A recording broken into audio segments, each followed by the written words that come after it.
We're going to Paris! Funny story, I actually posted this vlog a long time ago. By a long time I mean about 3 months ago, but then I deleted the vlog because I hated, by hated I actually mean hated, the way that I sounded on the voiceover. I sounded overly poetic. Like I was trying to use all these metaphors and big fancy words, but this is just not what the vlog needed. I'm just going to ramble to you. And hopefully we'll both have a good time by the end of this. You know when Billie Eilish was like, where do we all go when we fall asleep? I go to Paris. I am immediately transported in my dreams to a boulangerie. I'm eating a pain au chocolat, sipping on my espresso, having the best time of my life. So it only made sense that because I live in the UK, I can take a long weekend trip to Paris and have the best time of my life. I know that people say a lot about Paris on the internet. Oh, the streets are filled with garbage. There's like dog poop everywhere. But oh my goodness, keep the negative comments away, Betty. We're all just trying to have a good time here. And because little old me only shops secondhand, a good time starts in a vintage store, and Paris has a plethora of them. Guys, I have one too many leather jackets and I was holding myself back. Oh my gosh, you don't understand the willpower that it took. This is also a public service announcement to everybody that's gonna travel with me in the foreseeable future. I am a walker. I don't have FOMO apart from when I'm on holiday and I'm taking the train or I'm taking the bus and I feel like I'm passing all of these streets and I'm not looking down each and every one of them. So I choose to walk everywhere, even in the most painful boots. Because I'm 5'2" and I want to be strutting around Paris and feel like a little bit of a model, so can you really blame a girl? Let's talk about being a tourist for a second. I love capital of being a tourist. You're telling me I should fly all the way to Paris and not take a picture outside the Louvre? No, simply no. I will shamelessly put my camera on a pillar, hit record, and twirl around in my little cute outfit so I get a video of me frolicking in Paris because I'm just a girl.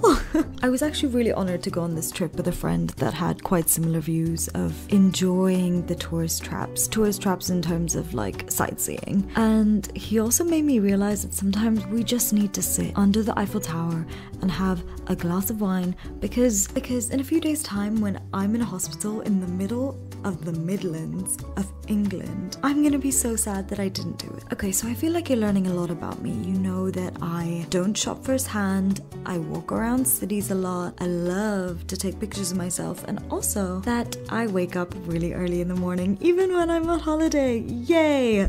I want to say it's because my body clock is just ready for the day, but girl, let me just tell you, 6:30 in the morning, my stomach is ready to be filled with whatever's in my surroundings. Lucky me, my surroundings were butter, sugar, and flour, and the bakers were up at 2 in the morning, so I was ready for them as soon as their doors opened. I'm pretty sure I was the first customer in every single one of these boulangeries, and I'm kind of proud about it. I'm always on the hunt to find the best pastries that a city can offer, and Paris had some phenomenal contenders.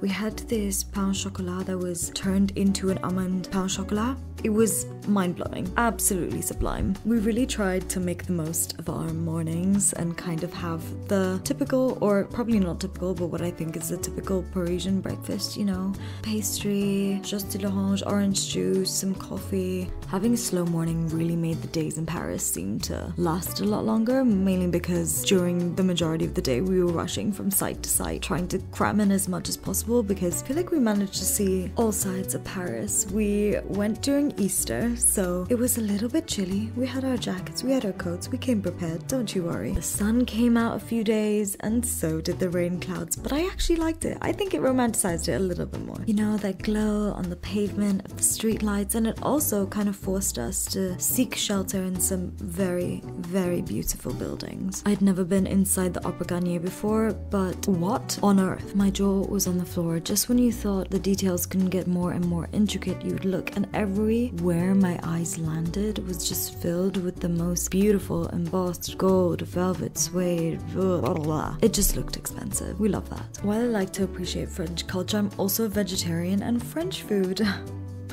isn't very vegetarian friendly. I'm also not the biggest fan of cheese. I know, shocker. Paris is now home to a lot of amazing people that have immigrated from Southeast Asia, like Vietnam, Malaysia, Thailand. There is so much East Asian food in Paris. It made me immensely happy. I had some of the best ma bao tofu and Thai green curry that I've had in my life in Paris. There is no chance I'm having steak frite or escargot or like white chicken cooked in butter over a beautiful curry with some steaming hot rice. Also made me increasingly happy to see a lot of French people embracing cultures that weren't there. It's like Indian food as well. But don't you worry, we always finish our meals off with a crepe or two. I feel like you can tell a lot about a person by what they put on their crepe. I'm a Nutella, banana, peanut butter type girl. What are you? I'm actually intrigued. What are you? And I'm also really conflicted. I think I had a little moment where I learned something new about myself. I think I actually prefer a savory galette over a sweet crepe. What?